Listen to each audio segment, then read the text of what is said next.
25절부터 5장 2절까지 봅니다. 그런즉 거짓을 버리고 각각 그 이웃과 더불어 참된 것을 말하라. 이는 우리가 서로 지체가 됩니다.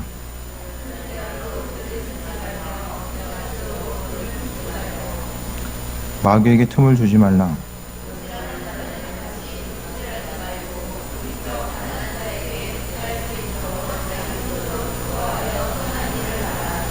무릇 더러운 말은 너희 입 밖에도 내지 말고 오직 덕을 세우는데 소용되는 대로 선한 말을 하여 듣는 자들에게 은혜를 끼치게 하라.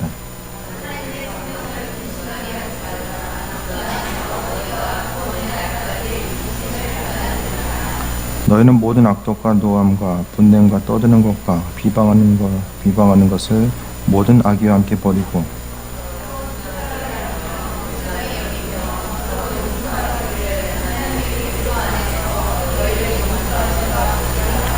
그러므로 사랑을 받는 자녀같이 너희는 하나님을 본받는 자가 되고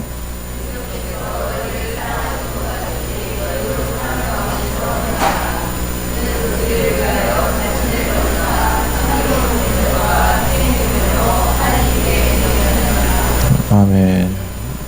인사하겠습니다. 사랑하고 축복합니다. 사랑하고 축복합니다.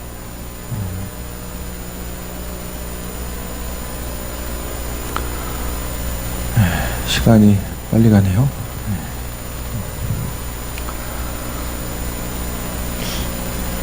덥더라도 마스크 잘 착용해 주시고 또 출입할 때마다 기록을 잘 안 남기시는 것 같아요. 누가 오고 갔는지를 좀 기록을 남겨야 돼요. 잊지 마시고 좀 적어놓고 다니시기 바랍니다. 조금만 참으시면 어쨌든 간에 제대로 얼굴 보고 다닐 날이 좀 있지 않을까 좀 기대하면서 좀 나아가게 됩니다. 오늘 본문 말씀 보면 사람들과의 그 관계성 자체를 말씀하고 있어요. 그래서 이웃과의 관계성을 이야기하는데 제가 계속 말씀드리지만은 관계에 실패하면 신앙생활에 실패합니다. 하나님 원하시는 것은 주변 사람들과 관계성 가운데 분쟁과 다툼이 있으면 하나님께서 기도 듣지 않습니다.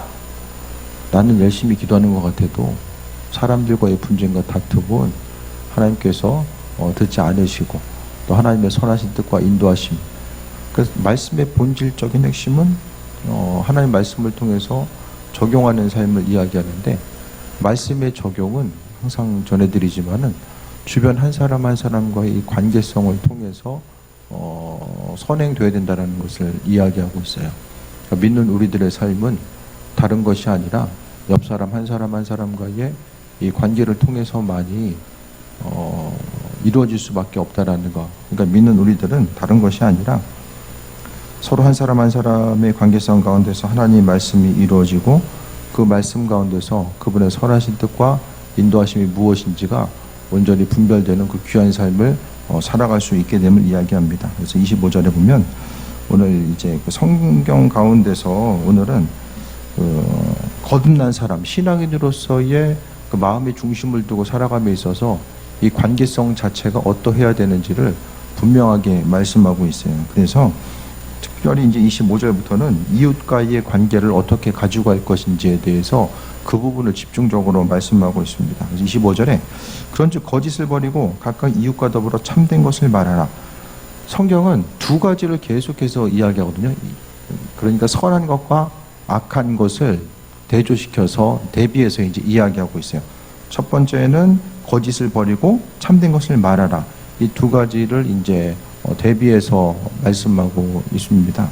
그래서 이웃과 더불어 참된 것을 말하되 그러니까 거짓말하는 것에 대해서 성경은 경계하고 있어요. 거짓을 버리고 이웃과 더불어서 참된 것을 하라. 우리가 서로 지체가 됨이다라고 합니다. 그러니까 이웃과의 관계 가운데 우리가 중요하게 여겨야 되는 것은 우리가 지체라고 이야기해요.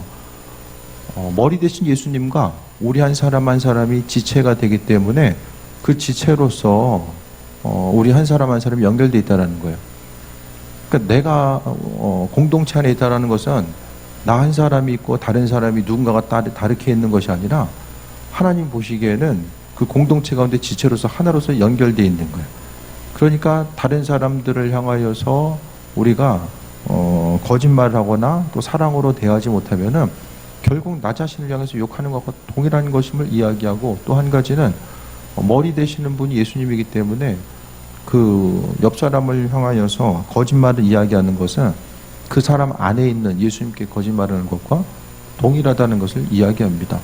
그래서 성경은 각각 우리 한 사람 한 사람이 지체이기 때문에 참된 말을 해야 되는 것이고, 하나님의 선하신 뜻과 인도하심이 무엇인지에 대해서 그 분별하는 귀한 삶을 살아갈 것에 대해서 말씀하고 있습니다.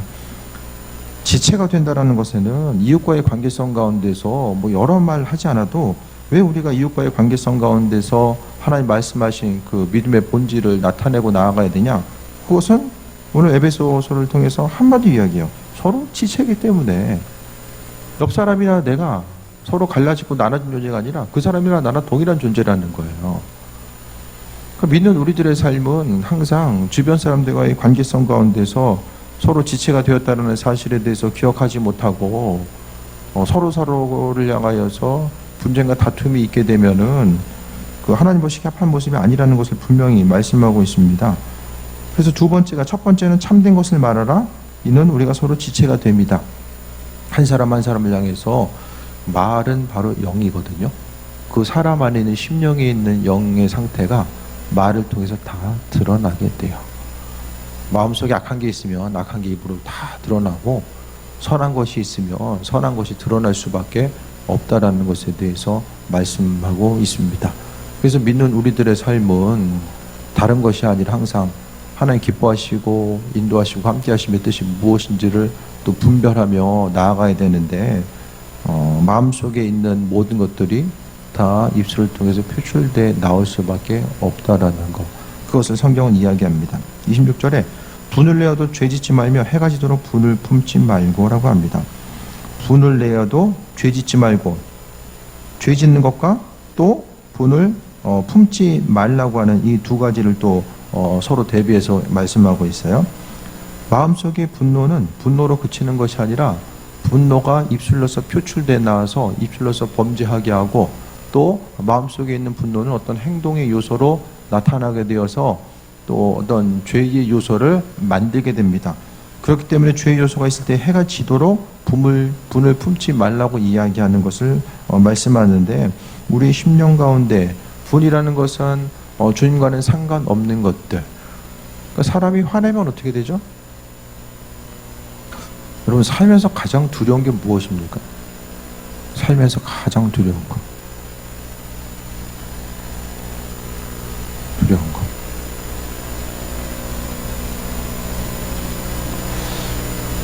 뭐 건강이 없어지는 거? 관계가 상실되는 거? 소유가 없어지는 거? 가장 두려운 게 뭐죠? 살면서.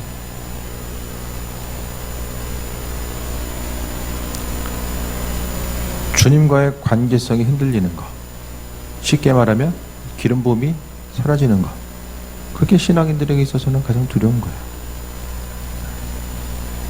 근데 화를 내고 분을 내면 기름 부으심이 사라집니다. 죽도록 기도해도 화내고 나면 다 그냥 흘러 없어져요. 신앙생활하면서 기도하는 것도 중요한데, 기도한 것을 가지고 내 일상생활 가운데 그 기름 부으심을 지키고 나아가는 것 자체가 정말 중요합니다.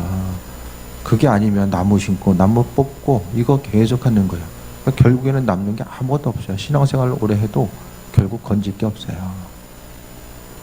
마음속에 분을 품지 말라는 것은, 마음속에 분이 있는데 그 기름 부으심이 그 안에서 온전한 역할을 할 수 있겠습니까?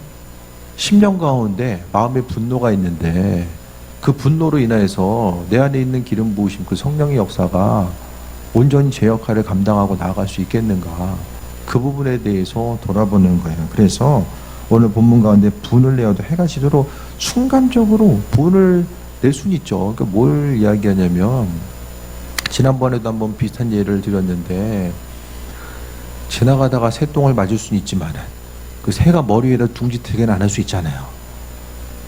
그 마찬가지인 거예요.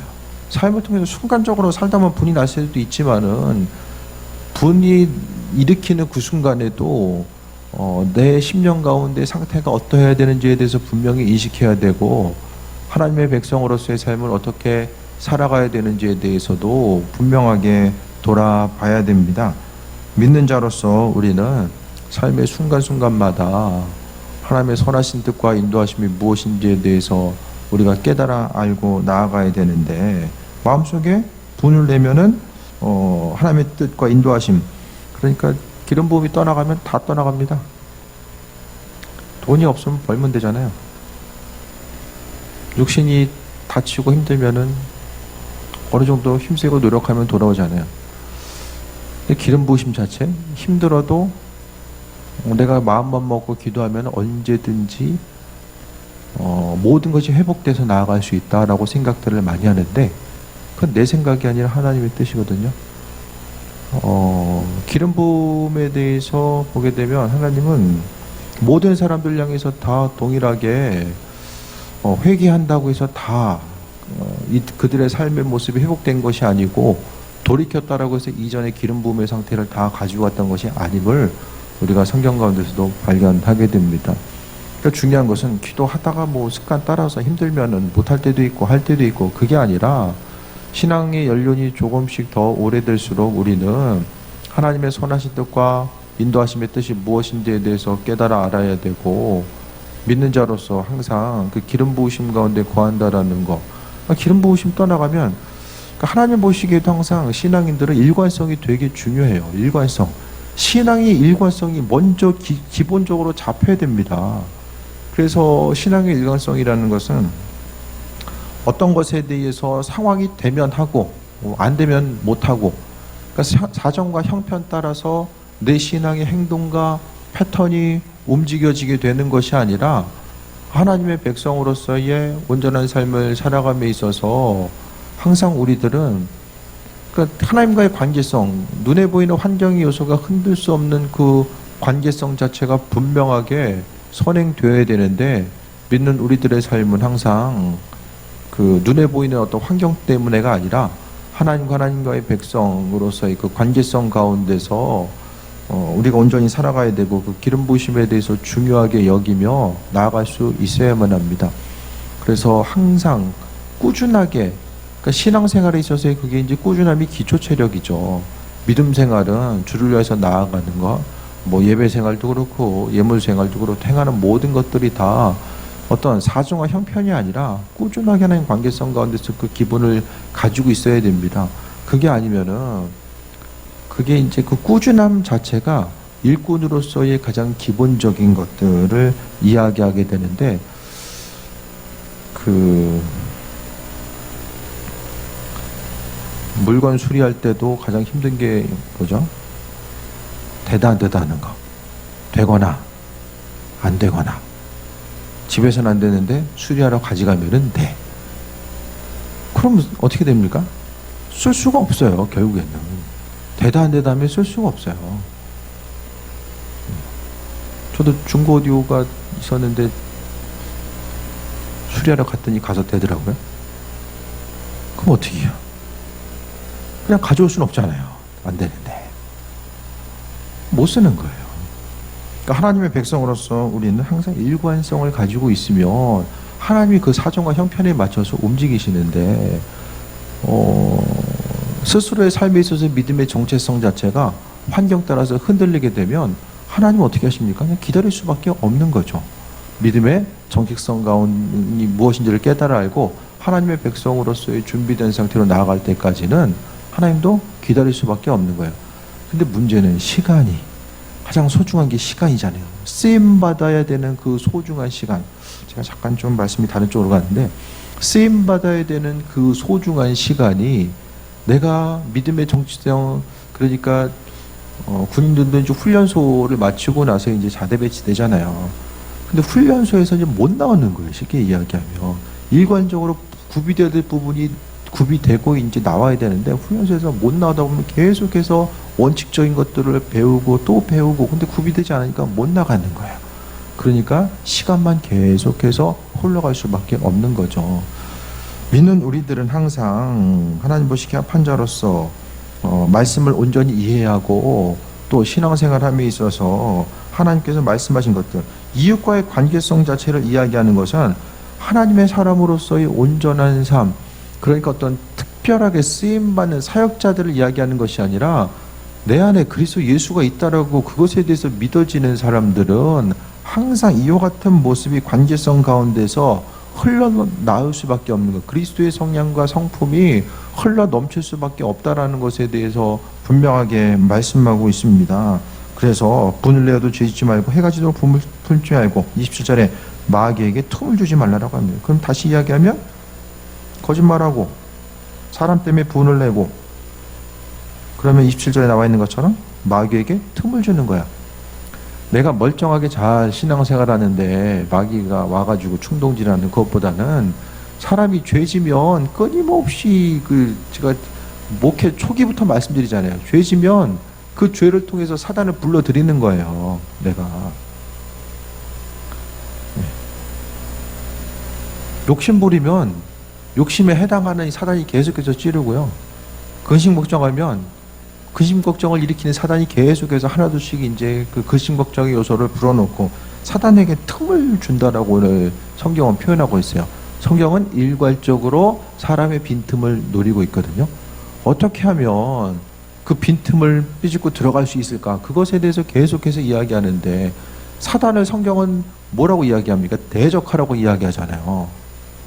대적하라고 하는데 이거 불러드려요? 사단에게 틈을 줘요? 내가 바로 이런 틈을 가지고 있어라고 틈을 줍니까? 스스로의 삶을 통해서, 그러니까 기도라는 건요, 내가 기도함을 통해서 어떤 마음의 중심, 하나님께 내 마음에 바라고 원하는 것을 아뢰기도 하지만 기도하는 사람에게 주시는 하나님의 또 특별한 은혜는 가지고 있는 틈이 무엇인지를 하나님이 깨달아 알게 하신다는 거예요. 기도할 때에 기도하다 보면 스스로 이 버려야 될 것이 무엇인지를 하나님께서 깨달아 알게 하시거든요. 그냥 알게 하세요. 내 삶에 있어의 약한 부분. 그러니까 기도한다는 것은 마음의 생각과 중심을 하나님께 두고자 하는데 그 마음과 생각을 하나님께 두고자 하니까 하나님 앞에서의 나 자신의 모습이 그대로 비춰지는 거예요. 그래서 내가 지금 사단에게 틈을 주고 있는 부분이 무엇이고 또 하나님 기뻐하신 일들이 무엇인가. 근데 하나님 기뻐하신 일들보다는 어쨌든 우리의 삶의 여정이 주님 원치 않는 것들을 먼저 좀 스스로 생각하기에 좀 비춰지지 않나라는 생각을 해보게 됩니다. 마귀에게 성경은 틈을 주지 말라고 분명하게 말씀하고 있어요. 사단에게 틈을 주지 말고 마음의 생각 가운데 하나님 기뻐하신 일을 행할 것에 대해서 이야기하고 있습니다. 인생을 살아감에 있어서 사단이 틈을 노리고 있는데 거기다가 빈틈을 보여주게 되면 항상 기도할 때마다 하나님께서는 천군천사를 통해서 우리를 지키시고 인도하시고 그 기름 부으심 가운데서 우리에게 지혜 허락하셔서 행할 바가 나아갈 바가 무엇인지를 깨달아 알게 되는데 믿음 생활하면서 가장 절망적인 때는 언제입니까? 계속해서 마음 먹고 넘어지고 마음 먹고 넘어지고 이걸 반복해서 계속 하다 보면은 나중에는 지치거든요. 이거 해도 안 되는구나. 그런데 하지만 우리는 순간순간 나 자신의 연약함에 대해서 인정하는 것도 중요하지만 그리스도 예수께 계속해서 어제보다는, 그러니까 작년보다는 올해보다는 내년에 우리의 믿음의 깊이 또 하나님 보시기에 합한 자로서의 삶을 살아감에 있어서의 마음의 중심이 더 온전한 것으로 세워져야 된다는 것을 말씀드립니다. 28절 봅니다. 도둑질하는 자는 다시 도둑질하지 말고 돌이켜 가난한 자에게 구제할 수 있도록 자기 손으로 수고하여 선한 일을 하라라고 합니다. 세 번째 이야기하는 것이, 첫 번째는 거짓말하지 말고, 두 번째는 분을 내지 말며, 28절에는 도둑질하지 말고 도둑질하는 것, 그것이 아니라 자신의 손으로 수고하여서 또 다른 사람들에게 선한 일을 할 것에 대해서 말씀하고 있습니다. 성경은 하나님의 백성으로서 날마다 기도하고 말씀만 묵상하면서 자리를 지키고 있으라고 이야기하지 않고 구체적으로 삶의 지침 자체를 계속해서 주고 계시거든요. 무엇은 해야 되고 무엇을 하면 안 돼, 이 부분을 계속해서 우리에게 언급해 주고 있어요. 그래서 선한 일을 행할 것에 대해서 말씀하고 있습니다. 삶의 순간순간이 입술로서만 행하는 것이 아니라 이웃사랑의 모습 가운데서도 마찬가지인 것 같아요. 항상 하나님께서 기뻐하신 일들이 무엇인지를 좀 돌아보는 거죠. 그래서 이번에 이제 그 아프리카 교회 돕는 것도 마찬가지예요. 항상 뭐 말로만 계속해서 하는 것보다 우리가 삶을 통해서 실천하고 움직이려고 했을 때에 마음 가운데 얼마나 기쁨으로 우리가 감당할 수 있는가. 우리 스스로의 삶을 통해 봤을 때에. 그래서 제 생각은 그래도 좀 100가정 정도 돌아갈 분량은 좀 우리가 좀 했으면 좋겠다. 그런 마음이 좀 있어요. 그러니까 행하는 것대로 삶의 순간순간 움직이고 행하는 것대로 하나님께서는 그 마음의 중심을 보시고, 그러니까 우리가 가지고 있는 것, 수고하고 땀 흘려서 있는 것 가지고 물론 우리 자신을 위해 사용할 수 있죠.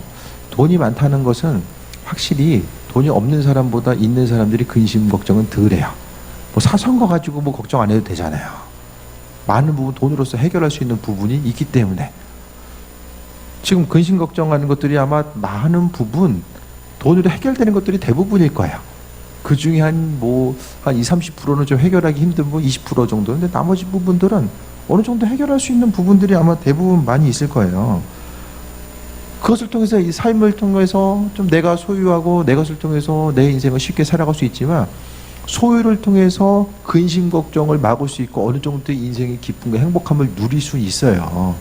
그런데 그 기쁨과 행복함 자체가 우리 인생 가운데서 하나님과의 관계성을 풍성한 방향으로 나아가게 하기보다는 내 인생 가운데서 하나님의 존재가 왜 있어져야 되는지에 대해서 그 필요성을 인식하지 못하게 만든 경우가 대부분이라는 거예요. 그리고 그 순간에 물질로서 누릴 수 있는 그런 기쁨 자체가 정말 유한한 거죠. 단순하고 2차적인 것, 조금 더 가면 3차적인 것까지는 기쁨을 누릴 수 있지만 그 안에서의 참된, 그걸 넘어서 눈에 보여지고 들려지고 경험할 수 있는 것, 만져진 것을 통해서 넘어서는 이 참된 기쁨과 즐거움과는 거기까지는 나아갈 수 없다라는 거예요. 하지만 주님께서 주신 것으로 인하여서 주님 원하시는 것의 사행함을 통해서 우리가 수고하고 선한 일을 행하라고 말씀하셨으니까 주께서 주신 이유와 목적이 있음을 깨달아 알고 나누는 삶을 살아가는 거죠. 29절에 무릇 더러운 말은 너 입 밖에도 내지 말고 오직 덕을 세우는 데 소용되는 대로 선한 말을 하여 듣는 자들에게 은혜를 끼치게 하라라고 이야기합니다. 1절에 보면은 25절에 보면은 참된 것을 말하라고 하고, 분을 내는 것도 말하고 또 연결이 되고, 또 이제 29절에도 더러운 말이 연결되고, 지금 말하고 계속해서 이게 연결이 돼요. 그러니까 사람으로 하여금 하나님의 백성으로서의 온전한 삶을 살지 못하게 하는 많은 부분이 말과 연결이 되거든요. 그래서 오늘 29절을 통해서도 이제 29절까지가 이제 한 단락이에요. 그러니까 다시 한번 말씀드릴게요. 25절에는 참된 것을 말하고, 26절에는 분을 내어도 죄짓지 말고 분을 품지 말라고 이야기하고 있고, 28절에 도둑질하지 말고, 29절에는 더러운 말을 입 밖에도 내지 말고, 이제 이런 내용들이 이제 하나의 네 가지의 카테고리로서 하나님의 사람, 하나님의 백성으로서의 나아갈 바가 무엇인지를 말씀하고 있는데, 우리가 이웃과의 관계성 가운데서 결정적으로 해야 될 것은 듣는 자들에게 은혜를 끼치게 하라라고 이야기합니다.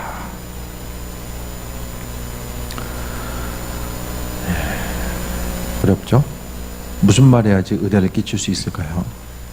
사람들과의 관계성 가운데서 은혜를 끼치게 하라라고 이야기합니다.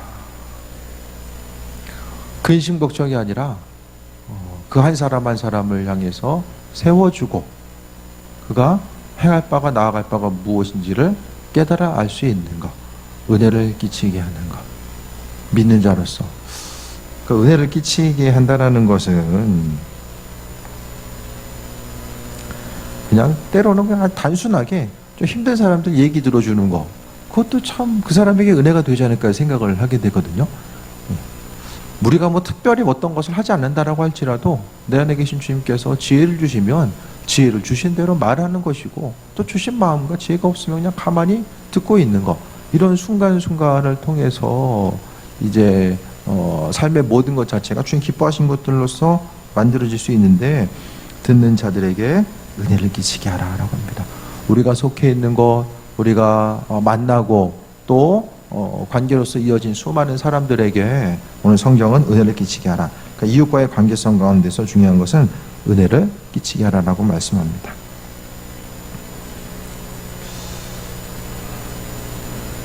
피해 안 주고 살고 사는 것이 이게 끝이 아니라 은혜를 끼치게 하라고 하는 거.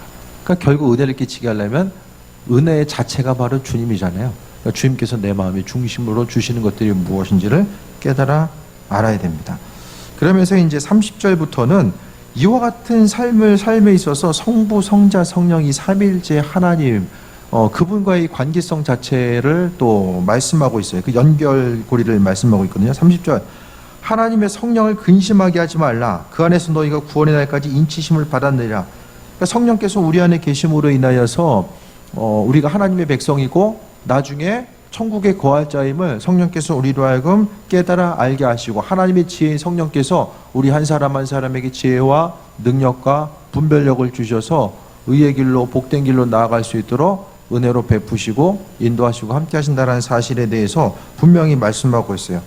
그런데 29절에 이제 25절부터 29절까지의 말씀을 통해서 하라는 것과 하지 말라는 것들을 대비해서 이야기하고 있잖아요.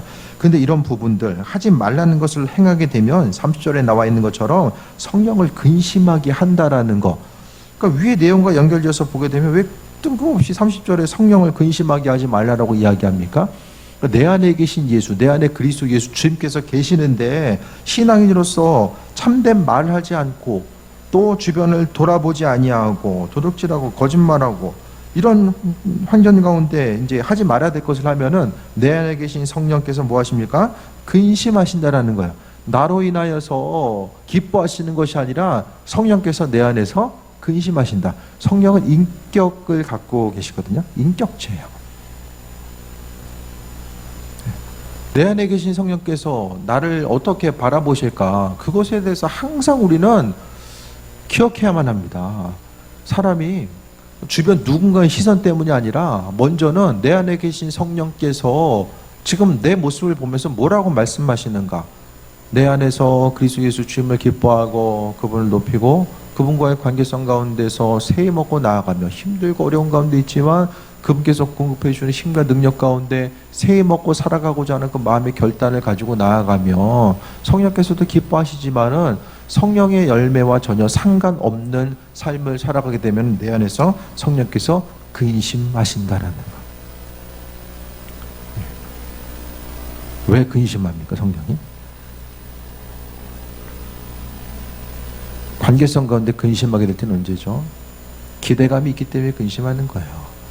성령께서 우리에게 공급해 주시는데 그 공급받은 것을 가지고 우리 신앙인들이 새해 먹고 나아가야 되는데 그 공급은 받았는데 그에 합당한 열매들이 나타나지 못하면 성령께서 근심하신다라고 말씀하고 있습니다. 그러니까 성령께서는 우리로 하여금 하나님의 백성으로서 우리를 다 인치셨고 또 우리 하나님의 백성으로서 말씀해 주셨어요. 그런데 하나님의 백성이 오히려 성령을 근심하게 만드는 이런 모순 자체가 발생할 수밖에 없는 거죠. 그래서 이웃과의 관계성 자체를 먼저 이야기합니다. 그러니까 성경은 25절부터는 이웃과의 관계성을 이야기하고 15절부터는 하나님과의 관계성을 이야기하는데 하나님과의 관계성을 이야기하기 이전에 먼저 이웃 한 사람 한 사람과의 관계성을 이야기하는 것을 보면 신앙인들에게 있어서 공급받고 그 공급받은 것을 구체적으로 펼쳐나가는 장소가 바로 이 관계에 있다는 것에 대해서 말씀하고 있습니다. 31절에 너희는 모든 악독과 노함과 분냄과 떠드는 것과 비방하는 것을 모든 악의와 함께 버리고 라고 합니다. 그러니까 결국 관계성 가운데 조심해야 될 게 이제 말과 행동인데 말 자체가 훨씬 더 많은 부분을 차지하는 것으로 보여지죠. 그래서 말하는 것이 바로 다른 사람들에게 은혜를 끼치게 하는 것, 그리고 그 은혜를 끼치게 한 그 말대로 말이 말로서 끝나는 것이 아니라 그 말이 구체적인 행함의 요소로 은혜를 끼친다라는 것이 말만 잘한다고 은혜가 끼쳐집니까? 삶의 구체적인 행함의 모습으로 표출돼 나올 수 있어야 되는데 그것 자체가 또 다른 사람에서 돕고 헌신하고 수고하는 내용들과 연결되어야 됨을 말씀하고 있습니다. 그래서 안에 있는 것 버려야 될 것들은 버리라라고 이야기합니다. 그래서 오늘 본문은 이건 해야 돼, 이건 버려야 돼, 이건 취해야 돼, 이건 버려야 돼 분명하게 말씀해주고 있어요.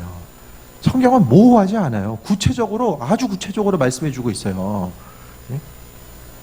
구절구절을 통해서 해야 될 것과 버려야 될 것들이 무엇인지를 헷갈리지 않게 구체적으로 말씀해 주고 있습니다. 32절에 서로 친절하게 하여 불쌍히 여기며 서로 용서하길 하나님이 그리스도 안에서 너희를 용서하심 같이 하라. 32절 말씀을 통해서 우리가 해야 될 것은 버릴 것은 버리고 우리가 해야 될 것이 또한 무엇인가를 말씀하고 있어요. 그래서 성경 보면 한 구절 안에서 해야 될 것과 선한 것과 악한 것, 해야 될 것과 버려야 될 것들을 대비시키고 있고 또 구절과 구절을 대비시키면서 말씀하고 있어요. 31절과 32절을 통해서 31절은 버려야 될 것들, 32절은 해야 될 것들. 그래서 우리가 해야 될 것은 서로 친절하게 하며 사람 한 사람을 향해서 친절하게 하라. 이것이 또 이제 주님의 성품이죠. 그리고 주님께서 우리를 죄 가운데 방황하는 이들을 불쌍히 여기시고 긍휼히 여기셔서 구원하셨던 것처럼 서로를 향해서 분쟁과 다툼을 일으키는 것이 아니라 불쌍히 여기라라고 이야기합니다. 죄가 죄인 줄 모르고 살아가는 사람들, 말씀에 비춰보아서 불쌍히 여기라고 말씀하고 있고 또 서로 용서하기를 하나님이 그리스도 안에서 너희를 용서하심 같이 하라라고 합니다. 성경은 분명하게 이야기하죠. 옆 사람 용서 안 하면 너도 아무것도 없다. 분명히 말씀하고 있어요. 용서 안 하면 주도 용서 안 해준다고 말씀하고 있어요. 하나님이 그리스도 안에서, 예수님 안에서 우리를 용서하신다는 거예요. 예수님 안에서라는 것은 예수님 때문에 하나님 우리를 용서하셨어요. 예수님 아니면 용서 안 하시는데 그분 때문에 용서하셨어요.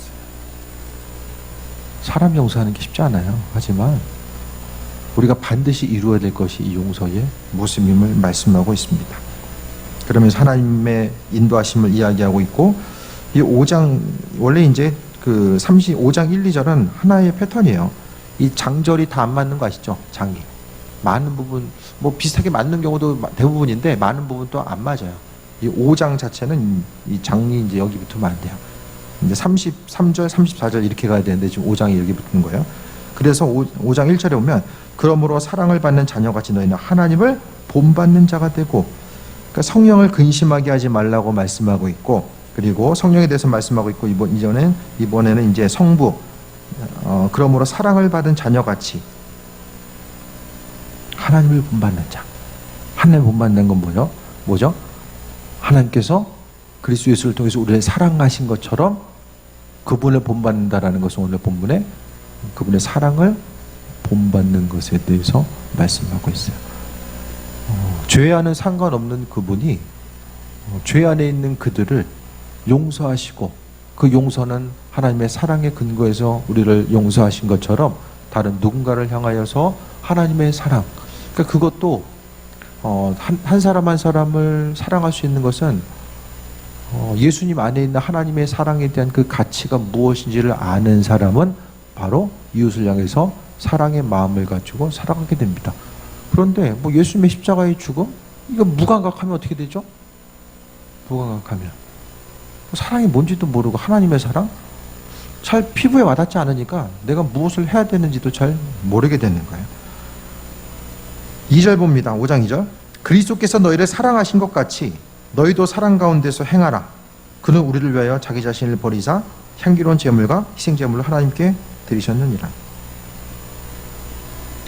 5장 2절이 본문 가운데서의 핵심 구절입니다. 예수님께서 우리를 사랑하신 것 같이, 우리가 말하고 행동하는 것의 기준 자체가 뭘 이야기해요?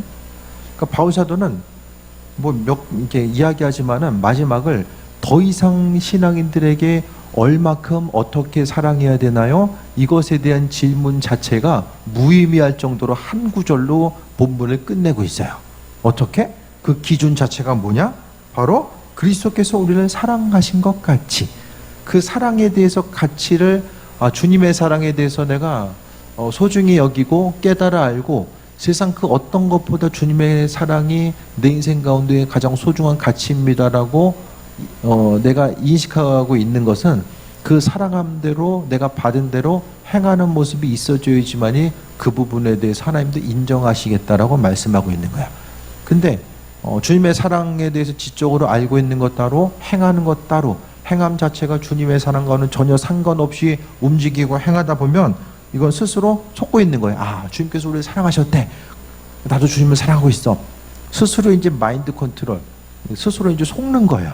계속 듣다 보니까 내가 그렇게 생각하는 줄 알고 있는 거야. 계속 접하다 보니까 듣다 보니까 나는 아닌데 그런 것처럼 허상인데 내가 실상인데 내가 허상으로 알고 이제 허상으로 느끼고 있음에도 불구하고 허상으로 내 안에 체득됐음에도 불구하고 실상인 것처럼 스스로 속고 있는 그 부분을 말씀하고 있습니다. 그래서 너희도 어떻게 하라면은 사랑 가운데서 행하라. 왜냐하면 예수님께서 자신을 버리시고 향기로운 제물과 희생제물로 하나님께 자신을 드리셨다라고 합니다. 그래서 우리에게 있어서의 기준 자체는 뭐냐?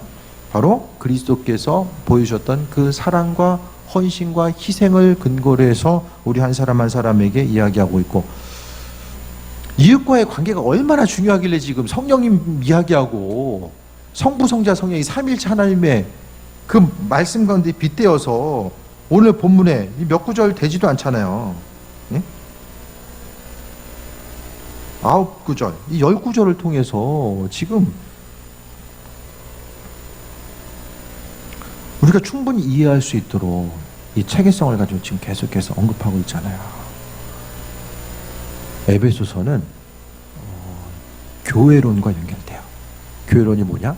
교회 공동체가 어떠해야 되는지에 대한 이런 신학적인 근거를 핵심적으로 제시하고 있는 것이 바로 에베소서의 내용입니다. 그래서 이거는 뭐냐면 교회의 신앙 공동체들에게 이야기하고 있는 거예요. 에베소서를 근거로 해서 이야기하는 신앙 공동체를 보면서 교회가 어때야 되는가? 아니, 교회가 뭐 분쟁을 일으키고 다툼이 있고 서로 견제하고 이와 같은 모습이 그건 교회가 아닌 거죠. 에베소를 통해 보았을 때 그건 교회가 아닌 거예요. 나 자신의 육신의 생각과 안일함에 대해서 마음의 중심을 두지만 이웃에 대해서는 전혀 돌아보지 않고 관심도 없고 신경 쓰지 않는 그 모습은 성경적인 관점에서 보게 되면 기름 부음이 떠나간 거죠. 이웃과의 관계성 가운데서 우리가 움직이고 내 믿음을 가지고 움직이고 행할수록 성령의 기름 부으심 자체는 더욱더 강력하게 채워지게 됩니다. 기도할 때만 성령의 기름 부으심으로 채우시는 것이 아니라 오히려 내가 말씀대로 살아가려고 했을 때에 그 행함대로 움직이면서 기도했을 때에 성령의 능력과 인도하심이 채워지는 거예요. 기도하는 데 있어서 이걸 좀 넘어가야 되는데 왜 여기서 나는 더 넘어가지 못하지? 그러면은 뭐 기도의 시간과 분량을 먼저 점검해 보긴 해야 되지만 그 다음에는 내가 구체적인 삶의 현장 가운데서 그분의 말씀을 하나님의 사랑의 근거, 그리스도 예수의 사랑이라고 하는 그 기준의 근거에서 내가 구체적으로 움직이고 행하는 삶을 살아가고 있는가? 그것에 대해서 점검해 보는 것입니다. 말씀 가운데 우리는 날마다 비춰보고 또 비춰보고 계속해서 비춰봐야 됩니다. 왜냐하면은 그날 하루에 그 믿음 지키고 내 안에 허락하신 그 기름 부으심에 대해서 마음에 중심 두고 가는 것이 쉽지 않거든요. 눈에 보이는 환경의 어려움 가운데 특히 놓여 있을 때는 주님 주신 기름 부으심 가운데 그것을 유지하고 살아가는 것이 어려움으로 다가올 때가 많이 있게 됩니다. 하지만 하나님께서는 분명히 내 안에서 그 모든 일들을 행하신다라고 말씀하셨기 때문에 우리는 믿음으로 달려가는 귀한 삶을 살아갈 수 있게 됩니다. 말씀 정리합니다. 이웃과의 관계성을 어떻게 가져갈 거냐? 성경은 분명하게 성부, 성자, 성령, 하나님을 본받는 자 그리스도 예수, 그분께서 사랑으로 헌신함으로 비치시고 인도하셨고, 무엇보다 성령의 인치심을 받은 우리들은 말과 생각과 행동이 어떠해야 되는지를 분명하게 이야기하고 있고, 그 수고하고 헌신함에 있어서의 기준 자체는 세상에 존재하는 어떤 것이 아니라 그리스도의 희생, 그것이 바로 우리에게 있어서의 기준이라는 거야.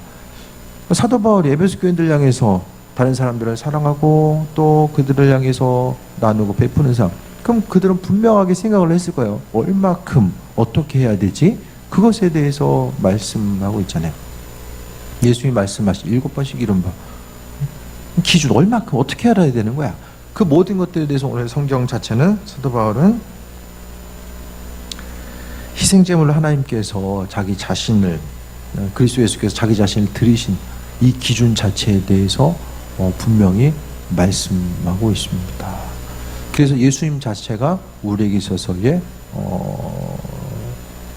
귀한 모델이고 그분을 바라봐야 되는 것이고 또 죄의 문제 가운데서도 말씀하고 있거든요. 그러니까 성경은 전에도 한번 말씀드렸죠. 사도 바울은 죄를 짓지 말라는 것 자체를 뭐라고 이야기합니까? 우리가 하나님의 성전이다 라고 이야기하면서 그 한마디를 통해서 죄 짓지 말아야 된 이유를 다 끝내버렸어요. 우리는 하나님의 성전이다. 성전하면 이스라엘 민족들 가운데서 성전이 어떠해야 되는 곳인지 다 알고 있었거든요. 그러니까 우리에게도 말씀하고 있는 거예요. 우리가 어떤 율법의 조항 때문에 무엇을 해야 되기 때문에 그것이 아니라 하나님의 성전이기 때문에 성전은 하나님의 임재가 있고 예배, 기도의 향이 올라가고 하나님의 임재가 충만하게 있었던 것이 성전이죠. 그래서 우리 안에 그 성령 충만함의 임재가 있으면은 은혜 가운데 우리가 나아가게 됩니다. 우리의 육신의 본성은 끊임없이 다른 누군가를 배려하면서 살아가기보단 나 자신에게 계속해서 중심을 두게 하고 나를 먼저 우선시하는 거예요. 나를 향해 사용하는 것은 하나도 안 아까운데 다른 사람을 향해서 사용하는 것은 한 번 더 고민해야 되는 것이 우리의 육신의 본성입니다. 다 마찬가지야. 근데 그 육신의 본성대로 사는 것이 아니라 그리스도 예수 그분의 인도하심 따라 살아가기 위해서는 하나님 말씀 앞에 나 자신을 날마다 복종해야 되고 복종시켜야 되고 근데 그것의 중심은 억지로 어떤 것을 행하기 위해서가 아니라 바로 그리스도 예수 그분의 희생의 근거에서 그 희생의 은혜를 경험한 자로서 우리가 살아가야 되기 때문에 그래서 우리는 듣는 자들에게 은혜를 끼치게 하는 하나의 이제 그 전체 구절 가운데서 이 중간 뼈대를 이루고 있는 것이 바로 29절의 말씀이에요. 듣는 자들에게 은혜를 끼치게 하라. 그러면 말하고 행동하고 생각하는 것들이 다 보면은 29절에 은혜를 끼치게 하는 것으로서 연결됩니다. 이해가 되십니까? 네. 주신 말씀 기억하면서 성경 한 구절 한 구절은 버릴 것이 없어요. 모든 것이 하나님의 은혜이고 이 구절을 통해서 영의 양식이 우리로 하여금 살리게 하고 은혜로서 충만하게 나아가게 합니다. 우리가 주의 인도하심 그분 원하시는 온전한 삶을 살고자 했을 때에 하나님께서 더 풍성한 은혜로 우리 삶을 채우시고 인도하실 줄 믿습니다. 기도하겠습니다. 주님의 사랑에 감사합니다. 주님 우리 자신 할 수 없는 일들을 주님께서 우리에게 본문을 통해서 말씀하고 계십니다. 은혜를 끼치라고 말씀하고 있고 그 은혜를 끼치기 위해서 삶의 모습 가운데 구별되고 행해야 될 것과 버려야 될 것들을 말씀해 주셨습니다. 그리스도 예수 내 안에 계신 주님이 아니면 모든 것이 다 절망의 요소로 다가올 수밖에 없지만 주님께서 내 안에 함께 하심으로 말미암아 그 모든 일들을 또 가능하게 될 줄 믿습니다. 주님 은혜로 임하시고 역사하셔서 항상 하나님의 사람으로서의 온전한 삶을 누리게 하시며 오직 그리스도 예수 주님의 생명이 우리의 심령 가운데 있어서 아버지 하나님 이웃을 그리스도 예수 주님을 대하는 것처럼 대하게 하시고 옆 사람이 아니라 그 안에 사랑으로 거하고 계시는 그리스도 예수 주님을 발견할 수 있도록 은혜 베풀어 주시고 입술로 고백한 대로 살아갈 수 있는 힘과 능력을 또한 허락하여 주옵소서. 크신 사랑에 감사합니다. 예수님의 이름으로 기도드립니다. 아멘.